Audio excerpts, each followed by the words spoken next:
Actualmente vamos a seguir con ese aprovechamiento de las oportunidades y vamos a entrar ahora mismo a medicina interna.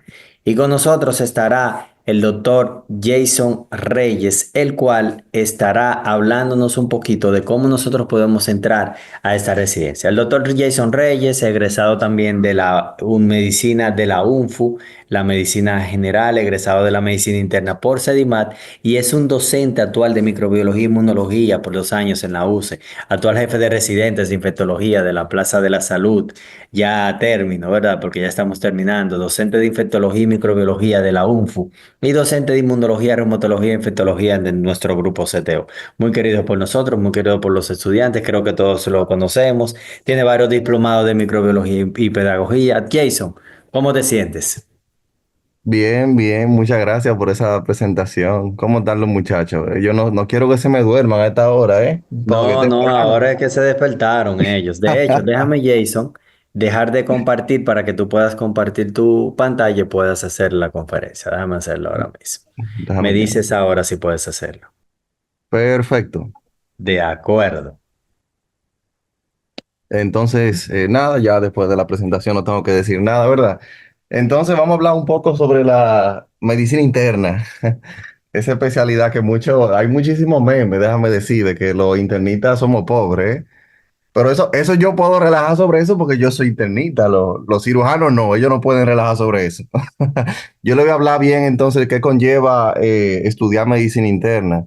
Lamentablemente, medicina interna muchísimo lo vemos como un escalón para algo que queremos hacer más, pero realmente medicina interna es una especialidad que es bastante importante y es muy necesaria. Yo le voy a decir por qué, porque el internista realmente es todo.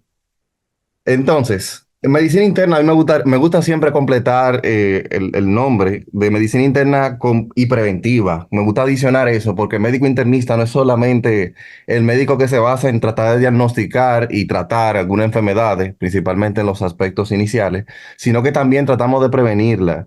O sea, un internista también tiene que estar pendiente sobre las vacunaciones de los pacientes, cuando le toca hacerse la colono, el chequeo de la próstata. El paciente no tiene que ir al urólogo para saber si su próstata está bien. Él puede ir en un inicio a un internista y ya el internista decide si le hace un PSA, lo discute y si se refiere o no a un urólogo. Pero de manera general ahí tienen el concepto de lo que hace un internista, es básicamente el diagnóstico y el tratamiento de las enfermedades que serían no quirúrgicas. Entonces, un internista se basaría en todo esto que está acá, en hacer las evaluaciones médicas, incluyendo el chequeo general. Es decir, cuando un paciente dice, yo necesito un médico de cabecera, alguien que me haga un chequeo de todo, porque yo quiero saber si tengo algo, el internista es tu médico. Si estamos hablando de un adulto, claro. Entonces, ahí tenemos un punto bastante importante, siendo nosotros el médico de cabecera de muchísimos pacientes. Nos ayuda a diagnosticar muchísimas enfermedades, como estaba comentando. Podemos hacer incluso diagnósticos profundos de muchísimas enfermedades. Tratamos muchísimas enfermedades. Mucha gente erróneamente cree que el médico internista es el médico, el zafacón de muchas subespecialidades. Y también cree que nosotros no tratamos enfermedades, que nosotros nada más las referimos a otro médico. Y eso no es así. Nosotros podemos tratar perfectamente muchísimas enfermedades como por ejemplo tenemos todas las infecciones en su inicio, un internista puede manejarla, claro, y también tenemos la hipertensión y la diabetes que un internista puede perfectamente, también la dislipidemia es otro ejemplo claro. Los internistas también muchas veces son el médico de cabecera de los pacientes que están hospitalizados, es decir, que el que va a coordinar todo lo que está pasando con ese paciente va a ser el internista si está ahí. Es decir, que si un paciente tiene una insuficiencia cardíaca, una neumonía, una arritmia, una gastroenteritis, toda esa cosa al mismo tiempo, ahí va a haber un internista que va a ser el que va a ver ese paciente como un todo y el que va a entrelazar a cada subespecialista y va entonces a dar el manejo oportuno. Y como estaba comentando, la parte preventiva, el internista tiene que tener también esos conocimientos de todas esas enfermedades prevenibles, no solamente con vacunas, como estaba comentando, o con los chequeos rutinarios, sino también promoviendo la parte de una buena dieta y un ejercicio y todas esas cosas que son fundamentales para prevenir la salud cardiovascular. Entonces, como estaba comentando, realmente yo también cometí ese error cuando decidí hacer medicina interna. y fue que mucho vemos medicina interna como un requisito. O sea, son muy pocas las personas que piensan y dicen, yo quiero ser internista. No, la mayoría siempre dicen, yo quiero ser cardiólogo y como quiero ser cardiólogo, tengo que hacer medicina interna. Yo quiero ser gastro, pero como para poder ser gastro, tengo que ser medicina interna. Y lamentablemente no tenemos a ese personal que tiene esa vocación por medicina interna, que es realmente tan importante como estoy comentando con todas esas funciones. Porque si a nosotros al final lo que queremos es ser gastro y nos quedamos como internistas, lamentablemente no vamos a ejercer una práctica, vamos a decir, muy afín con nuestro deseo y eso a veces se refleja y tratamos mal a nuestros pacientes. Entonces yo realmente incentivo, aunque estaba relajando al principio con la parte monetaria, a que realmente ser internista no es malo. Es una decisión que es bastante respetable y muy buena porque son médicos esenciales. Entonces, eso es lo que estaba comentando, que medicina interna sería entonces la puerta de muchísimas subespecialidades. Yo diría que es probablemente la rama de medicina interna que más subespecialidades tiene. Ahí pueden ver algunas: gastro, reumato, neumo, nefro, infecto, que es la que estoy terminando ahora. Es decir, muchísimas. Hay muchísima variedad en ese caso. Una más codiciada que otra, pero el cardio y gastro son probablemente las más codiciadas. Pero tenemos muchísimas variedades y en el país tenemos prácticamente todas, ¿eh? Probablemente la única que no tenemos en el país, puedo ir adelantando, es alergia. Nosotros no tenemos alergología, lamentablemente, que la mayoría de los que quieren hacer alergólogo tienen entonces que irse a otro país. Tengo una compañera ahora en México que está haciéndolo, pero eso es un perito que tenemos en cuanto a nuestras ramas. Después tenemos prácticamente todas. Este, eh, ese cuadro es 2022, pero muy parecido al 2024, ¿eh? En el 2024 fueron 177 plazas, si no me equivoco. Puede que nosotros sigamos rondando por ahí. Ahí pueden ver que medicina interna está en muchísimos centros. Cada centro puede tener un aval diferente, una universidad diferente, pero yo de verdad, en lo personal, les aconsejo que no miren eso.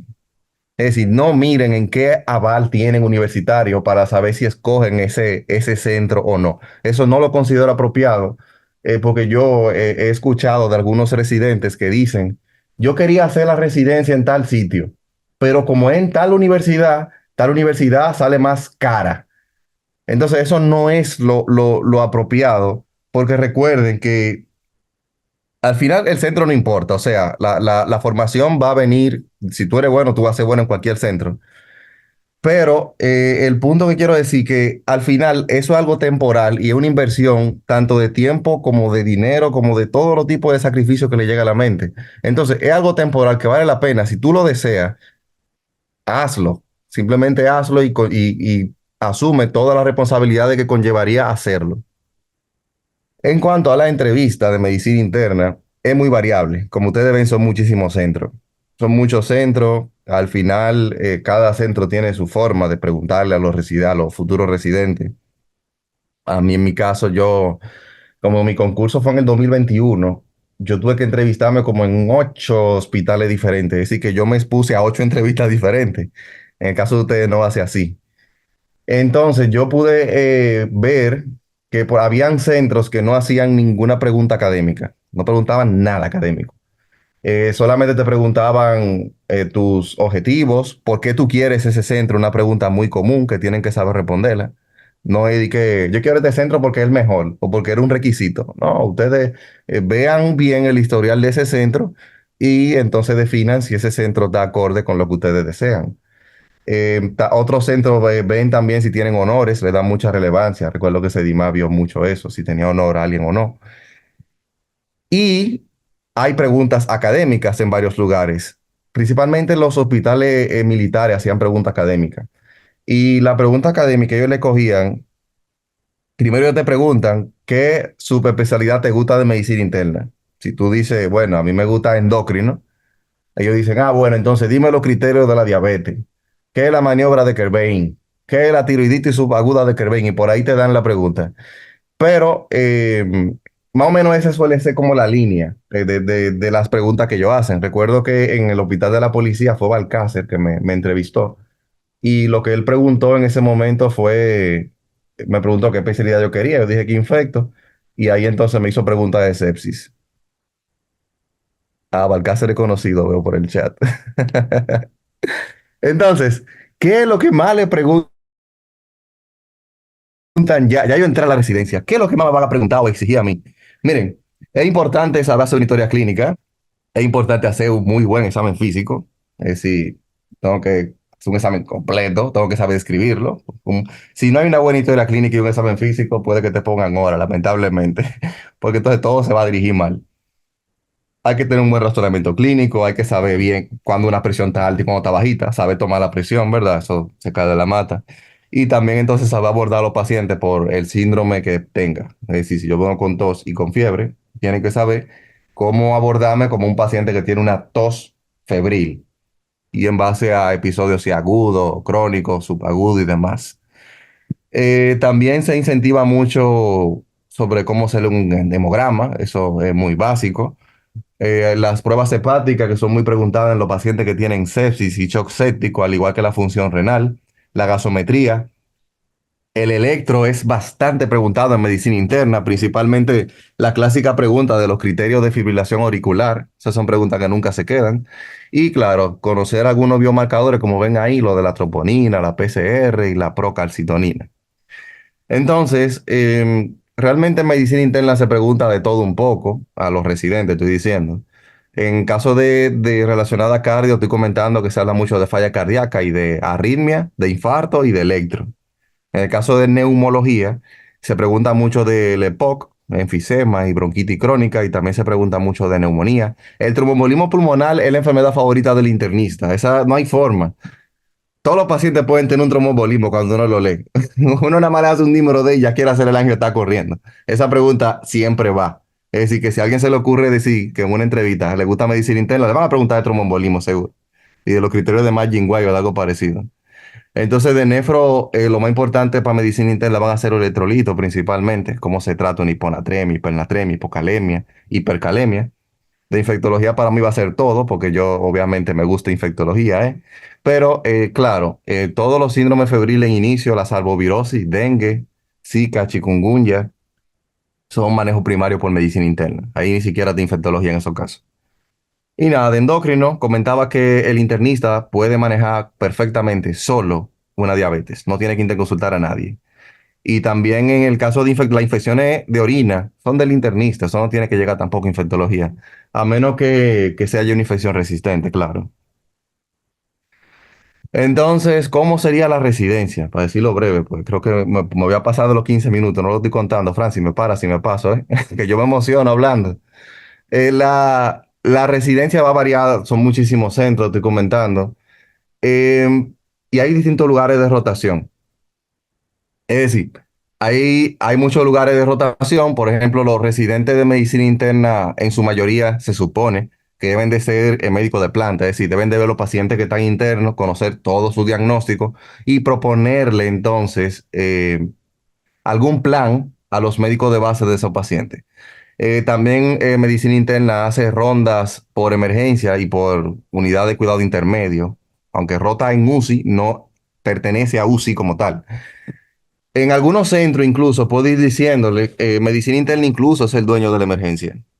Eso, yo no estoy muy de acuerdo con eso, pero al final en esa emergencia tienen muchísimos pacientes que tienen diagnóstico de pacientes como si estuvieran internos, entonces se les saca provecho a eso igual. También se ronda por consulta, también se rondaría entonces por los pacientes a los que uno le va a dar más prioridad, a los que ingresan a medicina interna, y se le da apoyo también a las subespecialidades. La carga académica de un residente se basa básicamente la entrega de guardia, donde se discuten todos los casos clínicos relevantes principalmente. En la misma entrega de guardia se pueden presentar artículos actualizados. También a veces alguna subespecialidad puede dar algún aporte para los jóvenes. Y las clases generalmente en todas las residencias son todos los días. Se toma algún horario en la tarde, aparte de la entrega de guardia, y también se habla de alguna revisión académica que presentan los mismos residentes. Un residente puede presentar, depende del hospital, hasta 3 veces en un mes. La evaluación entonces del residente sería en base a cómo le fue en la rotación. Los mismos MA suelen hablar de eso. Qué tanto aporte, qué tanto responde las entregas de guardia. Y también se dan exámenes durante la residencia. La mayoría dan exámenes, mínimo 2 exámenes al año. Algunas residencias dan 3 y hasta 4 exámenes al año. En Sedima también se añadía el examen del in-training, un examen que es un poco costoso, pero también ayudaba para ver más o menos la competencia que teníamos en ese momento. Ya concluyendo mis consejos, yo siempre he dicho que el aprendizaje no hay un momento para tenerlo. Mucha gente cree que yo no me lo tengo que saber ahora porque yo soy un R1 de medicina interna. No, no funciona así. Nosotros realmente tenemos que tratar de tener la visión de que a nosotros eh, no nos van a enseñar las cosas, tenemos que tratar de aprender a nosotros mismos y que yo me lo puedo saber ahora. Como mismo el R3 se lo sabe, así me lo puedo saber yo. Es importante también buscar mentores, gente que les sirvan de ejemplo para ustedes seguir aprendiendo. Cuidar la salud mental. Muchos residentes a veces con el relajito de las guardias, que pueden ser incluso cada 3 días, se fatigan demasiado y le da el síndrome de burnout. También tenemos entonces el tratar de no estar respondiendo disparates. Si yo no me sé algo, yo no me lo sé. A alguna residencia no le gusta que la gente se lo diga, pero si yo no me lo sé, no me lo sé.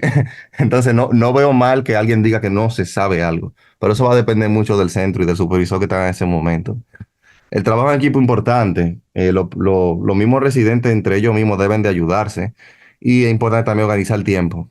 Medicina interna implica demasiado estudio. Casi todas las residencias implican estudio, pero yo en lo personal entiendo que medicina interna implica demasiado estudio.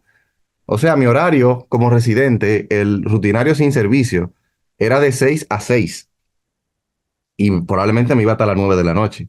Y aunque yo llegaba a las 9 de la noche a mi casa, yo trataba aún así de estudiar 2 o 3 horas. Es un tiempo que es temporal y que vale la pena hacer sacrificio, ¿eh? Y nada, entonces eso le estaba comentando, que organicen bien su tiempo y la vida personal, que yo en lo personal la sacrifiqué bastante, pero la sacrifiqué sabiendo que era por un tiempo que era puramente temporal, para poder sacarle todo el provecho que pude a mi residencia. Y no me arrepiento ahora mismo. Entonces, la frase que tengo para concluir es que el éxito no es la clave de la felicidad es realmente la clave del éxito. Si trabajamos con empeño, perseverancia y coherencia, los resultados van a llegar solos. Muchas gracias. Ahora sería la parte de las preguntas. Yo creo que tú la estás viendo Sí, yo la estoy viendo aquí. ahora mismo, puedo incluso ir comentándola. Veo dos. Bueno, Me dice que aquí sí es esa cierto. pregunta yo espero que tú te deleites respondiendo que sí es cierto que en las clínicas le pagan a un médico general. Ay, Dios mío. Internista lo mismo. Hey, Francis se está haciendo el loco por el internito también, ¿eh? Él sabe Claro. eso. Que respóndele entonces a favor. Dice, ¿es cierto que en la clínica le pagan a un médico general y a un internista lo mismo? Mira, la respuesta es que no, no le pagan lo mismo. El sueldo del internista va a depender mucho de la clínica y de qué tanta carrera haya hecho. Yo diría que el sueldo de un internista inicial modesto, voy a tirar hasta número ahora, no me maten por eso, puede ir entre los 60 y los 80, inicial. Ya un médico mucho más desarrollado puede superar incluso los 150. Un general no suele llegar a ese sueldo a menos que implique mucho servicio y mucho sacrificio. Entonces, realmente sí hay una diferencia sustancial entre un internista y un general a la hora de la parte económica. Pero también en Eh, la consulta, con los que no, dan sí, la en la consulta, consulta. obviamente la Ahí consulta es la con un principal diferencia, la internista. consulta. Exacto, un médico internista gana mucho más. No voy a decir precio, digo sueldo, pero gana mucho, mucho Ujú. más que un médico general. Sí, sí, sí. Entonces, me ¿Qué tan preguntan, difícil es entrar a una sub? Dan el mismo examen que el ENUR para todo el mundo. no, realmente depende mucho de la subespecialidad que quieran, porque, por ejemplo, algunas subespecialidades tienen un examen que es común. Por ejemplo, gastroenterología da un solo examen y con ese examen ya entonces se hace el orden y se decide en ese mismo orden para entrar a esa sub. Pero en el caso de cardiología, por ejemplo, cada centro da su examen. Entonces ahí tú te sometes a varios exámenes y entonces, dependiendo de si te fue mal en uno, no entra, pero si te fue bien en otro, en ese sí tú entras. Entonces depende mucho de la subespecialidad. Hay algunas que son bastante difíciles, principalmente las que tienen menos plazas, como pasa en el caso de endocrinología, que nada más tiene 2 plazas. Es una subespecialidad de muy difícil acceso, pero que igual se puede si ustedes se lo proponen. Preguntan también si sabemos cuántas plazas habrían este año. Todavía no se ha anunciado, probablemente se anuncie en esta misma semana, entiendo yo, la semana que viene. Pero debe de ir rondando igual en los 177, 180 plazas por ahí. Me corrigen si no es así, ¿eh? Y me preguntan si el examen de la SUP es de la SUP. Y sí, es de la SUP. Para yo entrar en infectología, tuve que ser infectólogo antes de coger el examen. Sí, entonces el examen de cardio es de cardiología puro.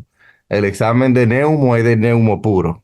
Ya no volverían a estudiar conceptos generales. ¿Me recomiendas hacer medicina interna en el mismo hospital que deseas hacer la subespecialidad? La verdad que yo sí lo recomiendo. No es un requisito imprescindible, vamos a decir, pero te da más facilidad incluso. Si tú estás en un hospital que tiene, vamos a decir, voy a dar el ejemplo de infectología, que es lo que estoy haciendo. Si tú quieres infectología y estás como residente de medicina interna en un hospital que quiere infectología, tú puedes rotar en ese hospital varias veces y ya tiene un programa académico. Entonces te va a ser más fácil aprender de esa subespecialidad. Y bueno, si la subespecialidad tiene un examen único, como estoy comentando en el caso de cardiología, ustedes también ahí van a ver más o menos a qué suelen dar importancia y son ellos que le van a hacer el mismo examen. Entonces, por eso generalmente los residentes que tienen examen único, es decir, entran los de ese mismo hospital y es porque saben más o menos cuál es el enfoque del hospital. No necesariamente tiene que ver con preferencia. ¿Qué tal es medicina interna en Sedimat, la academia, la estructura? Una pregunta como muy personal. Entiendo que sí la puedes responder. Cuéntanos. Ok, bueno, la residencia de Sedimá, muchos dicen de que es un club de amigos. Yo no estoy de acuerdo con ese concepto, ¿eh? Sedimá es muy académico, es bastante académico. Igual hay mucho trabajo a nivel de las plantas principalmente. Los R1 hacen guardia cada 4 horas, pero la carga académica es bastante pesada porque nosotros teníamos aproximadamente 3 temas por día. En la entrega de guardia no se conversan pacientes, sino que son artículos más los temas de la tarde, más los temas de la ronda. Entonces, uno que le estoy comentando, si entraba a las 6 de la mañana y salía a las 6 7 de la noche como residente, entonces ya yo tenía que estudiar porque había tema al día siguiente y me van a preguntar también. Pero yo realmente defiendo Sedimán en ese sentido. En mi experiencia por la parte académica que le saqué bastante provecho, pero es fuerte igual. Todas las residencias son fuertes y se le saca provecho a todas, ¿eh? ¿Ha tenido información de internistas de Sedimat que hayan aplicado a fellowships en Estados Unidos? Sí, tengo compañeros incluso que se fueron. Pero generalmente esos mismos residentes que se fueron a hacer un fellowship ya habían pasado los steps. Es decir, que no es que Sedimán le va a dar facilidades para que ustedes tengan más acceso a Estados Unidos. No, sino que recuerden que en el caso de Sedimar, la academia es muy americana, es decir, nuestra fuente es muy de la ACP, del NCSAP y muchos libros americanos. Entonces, el residente de Sedimar, que sigue leyendo la misma fuente de los STEPS, entonces hace el proceso del fellowship de Estados Unidos, pero no es que Sedimar te da más facilidades para eso. Muy buena respuesta. Creo que está todo claro, doctor. Vamos a despedirnos. Gracias, doctor, por haber estado con nosotros. Gracias siempre por acudir al llamado de nosotros para cualquier conferencia, cualquier solicitud.